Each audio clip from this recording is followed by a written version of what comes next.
परम विश्राम मिल जाएगा, परम बलवान हो जाओगे, परम शांति मिल जाएगी। हमारी प्रार्थना मान लीजिए, ये बिल्कुल सत्य बात कह रहे हैं। जब तक आप नाम जप नहीं करेंगे तो आप अपने मन को विश्राम नहीं दे पाएंगे। और आप सब कुछ कर रहे हैं मन के सुख के लिए, मन की शांति के लिए, पर जिस मार्ग में चल रहे हैं दुखालयम अशाश्वतम, कैसे आपको इस नाशवान भोगों में शांति मिल सकती है? नहीं, विश्वास कीजिए। बहुत प्रीति से कह रहा हूं, बहुत अनुभव की संतों की बात कह रहा हूं। यदि भगवान का आश्रय लेकर नाम जप नहीं किया तो तुम्हारा किया कराया सब मिट्टी है। परिणाम में तुम्हारे हाथ केवल शुभ अशुभ कर्म लगेंगे, पाप पुण्य, जिनके कारण हम नाना प्रकार की योनियों में जन्म मरण जैसे भयानक दुखों को भोगते चले आ रहे हैं। इसलिए भगवत चरणारविंद में परम सुख है, विश्राम है, शांति है, और वहीं हमें जाना है। भटक लो जितना भटकना है, लौट के तो यहीं आना है। ये भ्रम ऐसा बैठ गया है बड़े बड़ों के हृदय में कि धन से सुख है। बहुत विचित्रता माया की, ये सबके दिमाग में बैठ गया है। कोई बिरला ऐसा है कि इसकी इस पकड़ से बाहर हो, नहीं तो सबके दिमाग में बैठा है। गृहस्थ हो, विरक्त हो, बूढ़ा हो, जवान हो, सबके दिमाग में माया ने बैठा दिया, धन के द्वारा ही सुखी होगे। देख लो, बिल्कुल विश्वास मानिए। ये वो माया की चाल है जो आपके समय को, आपके चिंतन को, आपके आश्रय को नष्ट करके आपकी दुर्गति करवाएगी। अभी आपको पता नहीं चल रहा, जैसे अंधा आदमी गहरे कुएं की तरफ गिरने जा रहा है, उसको दिखाई नहीं दे रहा, देखने वाला दौड़ करके उसे बचाना चाहता है, वो नहीं मानता, ऐसे दिखाई देता, गया गया गया। धन का इतना बड़ा प्रभाव, कोई बिरला ही ऐसा जिसके दिमाग में ये न चल रहा हो कि मुझे धन चाहिए। बिल्कुल आप आनंद पूर्वक विचार कर लीजिए, वृंदावन की भूमि में बैठे हैं। अगर किसी के हृदय में आता है कि मुझे नहीं चाहिए, वो भगवत आश्रित होगा। दूसरी कोई ऐसी वृत्ति नहीं जिसके द्वारा धन से आकर्षित न कर लिया जाए। प्रवचन करना, प्रभु का श्रृंगार करना, धार्मिक कार्य करना, ये सब बाहरी बात होगी। ये बाहर की वृत्ति, बाहर से हम बोल सकते हैं हम बड़े त्यागी हैं, हम बैरागी हैं, बोल सकते हैं, बोलने में बहुत सरलता है, सहजता है। लेकिन स्थिति में सत्य को साक्षी करके, भगवान को साक्षी करके देखो, हृदय में हर चेष्टा का फल धन की मांग है। ये हम नहीं कह रहे, हमारे शास्त्र कह रहे हैं। दूसरी माया की विशिष्ट आकर्षण शक्ति काम भोग, तीन में फांस दिया गया है। पूरी सृष्टि के कंचन, जिसे धन कहते हैं, वित्त ऐषणा, धन कंचन वित्त ऐषणा, और पुत्र ऐषणा काम भोग, स्त्री शरीर का आकर्षण या विपरीत शरीर का आकर्षण काम भाव से। अंदर से विचार करके देख लो, पूरी सृष्टि की बात, जो अंदर से निष्काम है वो केवल भगवान का आश्रय लिए होगा, वो भी केवल भगवान का आश्रय, वही बचेगा। अन्यथा बातें हम वैरागी की करेंगे, संयम की, जितेंद्रियता की, और हमारे आचरण भ्रष्ट होंगे। लिख लो, दिमाग में लिख लो, ये प्रबल माया का आकर्षण काम, चाहे पशु पक्षी, चाहे किशोर अवस्था, यौवन अवस्था, वृद्ध अवस्था, कैसी भी अवस्था हो, ये बख्शता नहीं है। सबके दिमाग में एक बात चलती, कैसे संयोग सुख प्राप्त करें, अंदर से देख लो। तीसरा है कीर्ति, हमारा नाम हो जाए, हमारा सम्मान बढ़े, सबसे बड़े हम हो जाए। ये आखिरी मंजिल है। जो काम विजयी है और जो वित्त ऐषणा का त्यागी है, उसके भी हृदय में ये माया आखिरी फंदा फेंक देती है। जिन्होंने संपूर्ण सृष्टि को रचा, सबका भरण पोषण कर रहे हैं, उन विश्वात्मा भगवान का तो नाम जपने के लिए राजी नहीं है कोई, बिरला ही कोई जप रहा है। तुम्हारा नाम होगा, तुम्हारा नाम जपेंगे, तुम्हारी जीवनी पढ़ेंगे। ये माया है, 4 दिनों के बाद ऐसी धूल पड़ती है, कोई नहीं जानता किसी को। ये जो माया का आकर्षण है, ये 3 में रख दिया गया है, धन, काम भोग और मान सम्मान प्रतिष्ठा कीर्ति, लोक ऐषणा। ये लोक ऐषणा आखिरी में गिरा ही देती, वही बचता है। जे राखे रघुवीर ते उबरे तिहु कालम, जे राखे रघुवीर। भगवान जिसे बचा ले तो लोक ऐषणा से बच जाए, नहीं वित्त ऐषणा, पुत्र ईषणा से बचा हुआ भी इस लोक ईषणा में गिर जाता है। तीनों पर जो विजय प्राप्त कर लेता है वो भगवत साक्षात्कार करता है, वो परम शांति को प्राप्त होता है। हृदय से महारानी जी का आश्रय मिलने का अवसर मिला है कि हर समय हम इस अभिमान में रहे कि हमारी श्यामा जी वही सब भरण पोषण करने वाली, वही हमें प्रेम प्रदान करने वाली, वही हमारा परम मंगल करने वाली। कहीं ये आश्रय में कुछ ना प्रवेश कर जाए, अन्य आश्रय कहीं ना हो जाए, ये उपासक देखता रहे।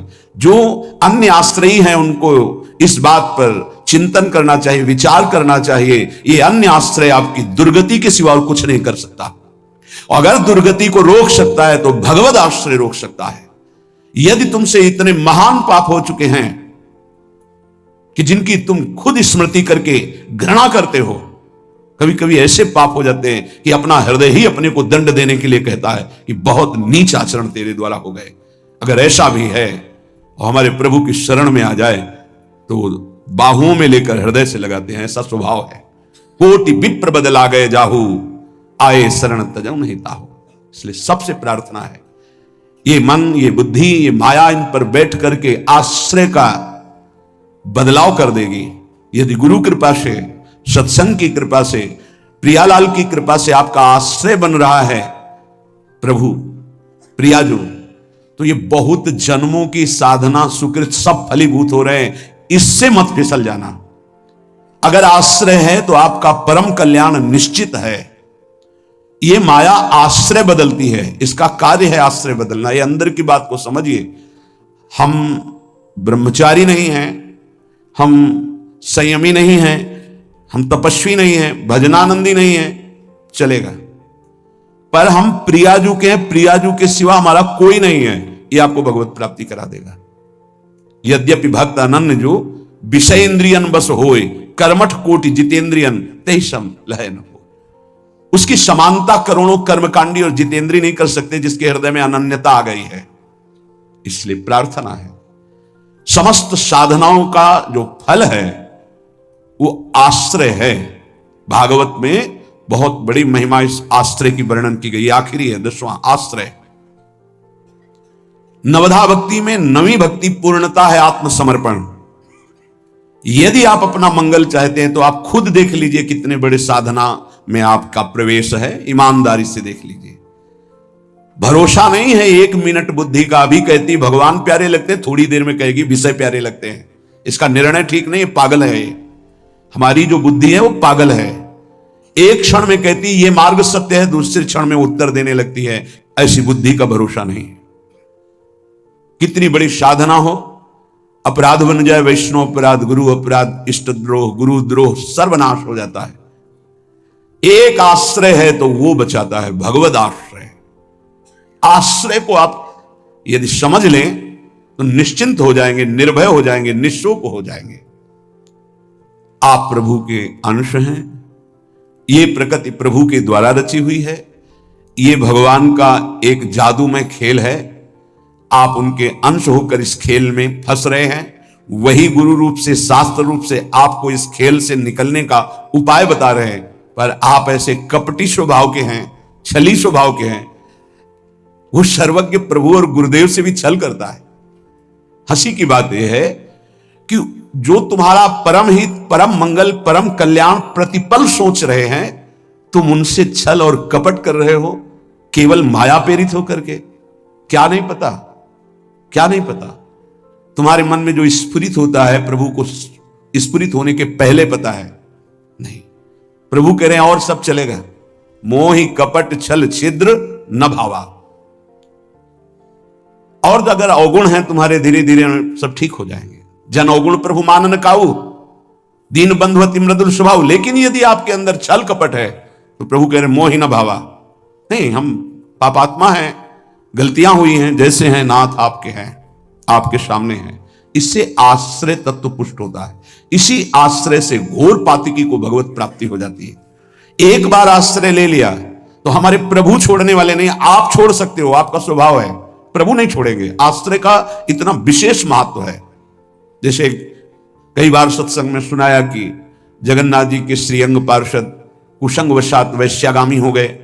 जब ये पता चला तो उनको बुलाया और कहा कि आप श्रीअंग सेवा भी करते हैं और वैश्या के संयोग में जाते हैं, तो दो में से एक को स्वीकार करें, या तो जगन्नाथ जी की श्रीअंग की सेवा या वैश्या के संग। कामाशक्त चित्त हो गया था, इसलिए जगन्नाथ जी की सेवा छोड़ दी।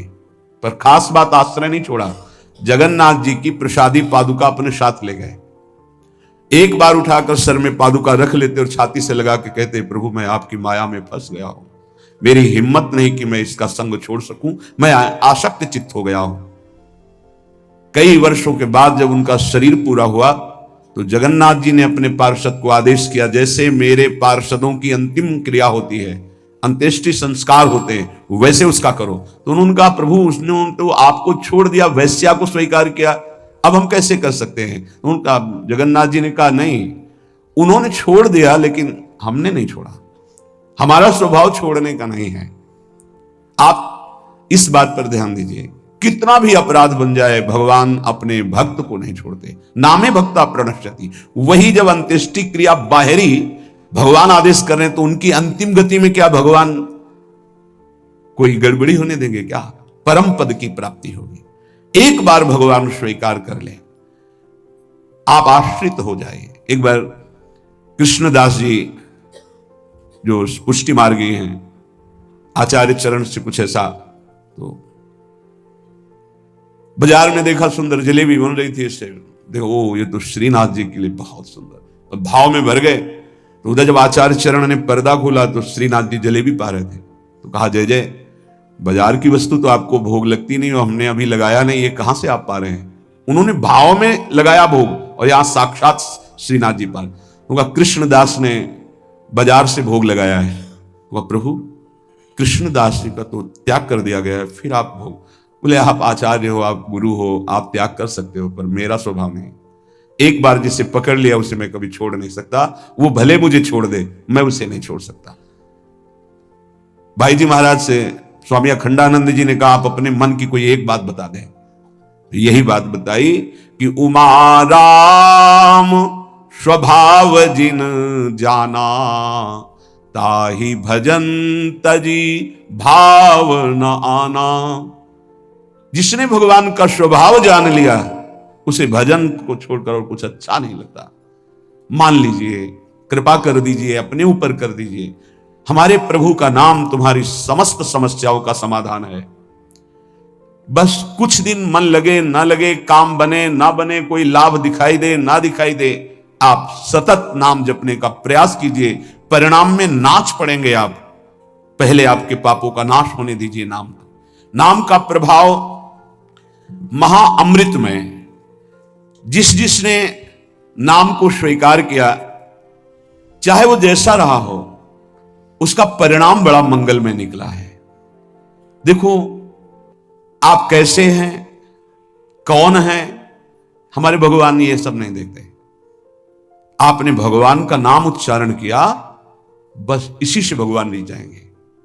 अहोगत सुपचतो गरियाम यज्जिभ्याग्य वर्धते नाम तुभ्यम। वो चाहे चांडाल क्यों ना हो, नीच आचरण करने वाला क्यों ना हो, यदि वो नाम जपना शुरू कर दिया तो गरियाम सर्वश्रेष्ठ हो जाता है। तुम्हें कोई रोग शोक, कोई भी अभाव रात दिन जो जला रहे हैं, वो प्रभावित नहीं कर पाएंगे यदि नाम जप करोगे। बात समझ लीजिए। ये छोटे मोटे रोगों की क्या बात, जो 4 दिन में ठीक हो जाते हैं। आजीवन जब तक श्वास शरीर पे है, तब तक भयानक कष्ट के द्वारा जीना है। अगर नाम चल रहा है तो इसका कोई कुप्रभाव नहीं है। मन शांत है, प्रसन्न है, 100 में 1% भी इसकी कोई परवाह नहीं, कोई चिंता नहीं। जो शास्त्र में लिखा है वो जीवन के अनुभव में उतरना चाहिए। कोई भी रोग जिससे रात दिन लोग जलते हैं, वो तुम्हें ताप नहीं दे सकता। कष्ट आएगा लेकिन वो आपको परास्त नहीं कर पाएगा। इधर से कष्ट का प्रहार तो इधर आनंद की वो बाढ़ लगी हुई है कि इधर लहरें कष्ट की हो रही, वो आनंद में डूबा हुआ है। ये किससे होता है? नाम जप से। प्रार्थना मान लीजिए, ये प्रवचन नहीं, ये जीवन है। अगर आप मान लेंगे तो निहाल हो जाएंगे, आप मस्त हो जाएंगे, आप इस दुखालय से पार हो जाएंगे। शोक, जिन वस्तुओं का हम सेवन करते हैं, जो प्रिय वस्तु होती है, प्रिय जन होते हैं, इनके वियोग में बहुत शोक होता है। सच्ची मानिए, यदि नाम जप कर रहे हैं आप और आपका नाम संग्रह हो चुका है, पाप नष्ट हो चुके हैं, तो आपको कभी किसी के भी वियोग में, चाहे वस्तु हो, पद हो, संपत्ति हो, संबंधी हो, आपके हृदय में ताप नहीं लग सकता। जासु नाम भव भेषज हरन घोर त्रैशूल, दैहिक दैविक भौतिक ताप, ये नाम जापक के हृदय में नहीं लग सकते, मस्ती रहती है। नरसिंह मेहता जी के पुत्र जब पधारे तो करताल उठाकर नाच रहे गोविंद के साथ। बड़ा अच्छा किया, आप अपनी वस्तु स्वीकार कर लिए। धरोहर थी, आपने ले ली, आपकी धरोहर आपने ली, मस्त होकर, कोई शोक नहीं। चाहे जितनी हानि हो जाए, उसको विश्वास है कि जिसने बिना किसी की सहायता के एक पलक झपकने में अनंत ब्रह्मांडों का सृजन कर दिया, वो भगवान जब चाहेंगे, अगर लौकिक सुख देना चाहेंगे तो बौछार हो जाएगी। इसलिए उसे शोक नहीं होता। अभाव, ये चाहिए, वो चाहिए, वो चाहिए, हमें प्रार्थना भी नहीं करनी भगवान से ये चाहिए। सच्ची मानिए, जैसे छोटे बच्चे का ध्यान माता स्वयं रखती है, क्योंकि वो मांग अपनी प्रस्तुत नहीं कर सकता। समय से कब उसे भोजन पवाना है, कब कौन सा वस्त्र धारण करवाना है, कब क्या उसकी सेवा करनी, ये स्वयं मां चिंतन करती है। ऐसे अनंत माताओं का वात्सल्य लिए हुए हमारे प्रभु अपने जनों का चिंतन करते हैं। योगक्षेमम वहाम्यहम शब्द पर ध्यान दीजिए। अपना कार्य है अनन्यस चिंतयन्तो माम, भगवान का कार्य है योगक्षेमम वहाम्यहम। हम नाम जप करते हुए अपने कर्तव्य का पालन कर रहे, और श्री भगवान अपने कर्तव्य का, योगक्षेमम वहाम्यहम, जो अप्राप्त है उसे प्राप्त करा दूंगा, जो प्राप्त है उसकी रक्षा करूंगा, इसे कहते हैं योगक्षेमम। तू क्यों रो रहा है? अब मत रो, अब भगवान नाम जप कर, नाम रट। फिर देख, जन्म जन्म से ये घिघियाते रोते चले यार, ये दे दो, ये दे दो, ये दे दो, फिर मरे, फिर वहीं से शुरू, ये दे दो, ये दे दो। कब तक ये भिखमंगापना हमारे मन में बैठा रहेगा? अरे मंगवे भलो न बाप सो, जो प्रभु राखे टेक। अविनाशी का बच्चा घिघियाता घूम रहा है विषयों में, समझ में नहीं है ना, समझ में प्रभु की समझ नहीं है, इसीलिए ये दुर्दशा होती चली जा रही। एक जन्म से असंख्यों जन्म हो गए ये मांगते मांगते। ये मंगतापना कब मिटेगा? ये अभाव कब मिटेगा? जब भाव का पता चल जाएगा। आप बहुत बड़े के हैं, आप स्वयं परमानंदमय हैं। आपको किसी वस्तु, स्थान, व्यक्ति से आनंद की खोज नहीं करनी। बस बाहर भटक रहे हो, इसलिए तुम्हारा जो भाव है वो अंतर्हित हो चुका है। अंतर में आओ तो न शोचति न कांक्षति समः सर्वेषु भूतेषु मद भक्तिम लभते पराम। न कोई शोक, न कोई चिंता, एक परमानंद की अनुभूति। ना मानो तो भोग लो, जलो, ये माया दुर्दशा कर देगी। ना मानो, जलते रहो। अगर संतों के हृदय में कोई पीड़ा होती तो इसी बात की होती है, अमूल्य मानव जीवन प्राप्त करके भगवान से विमुख होकर तुम कैसी दुर्दशा को प्राप्त हो रहे हो। उठो, गलतियां होना स्वाभाविक है, माया फिसलन वाली है, गलती हो सकती है, लेकिन हम सत्य मार्ग को छोड़ दें, ऐसा नहीं हो सकता। क्यों रो रहे हो? मेरा नाम रट, देख दुख नाम की वस्तु नहीं रह जाएगी, तेरे सारे संशय नष्ट हो जाएंगे। भक्ति हो ना हो, श्रद्धा हो ना हो, विश्वास हो ना हो, तू केवल नाम रटना शुरू कर दे। इससे बढ़कर और क्या बात कही जा सकती है? जितना भी दान, पुण्य, तपस्या, यज्ञ, तीर्थाटन है, अगर श्रद्धा नहीं है तो फल की प्राप्ति में संशय है। मंत्र जप रहे हैं, श्रद्धा विश्वास नहीं, तो फल की प्राप्ति में संशय है। लेकिन नाम जप कर रहे हैं, बिल्कुल आपकी श्रद्धा नहीं है, तो भी भाव कुभाव अनख आलसहु, नाम जपत मंगल दिशि दशहु। तन्नास्ति कर्मजम लोके वाग्जम मानस में वा, यन्न छपयते पापम कलौ गोविंद कीर्तनम। यदि आपसे शारीरिक पाप बन गए हैं, मानसिक पाप बन गए हैं, वाणी के द्वारा अपराध बन गया है, चिंता मत करो।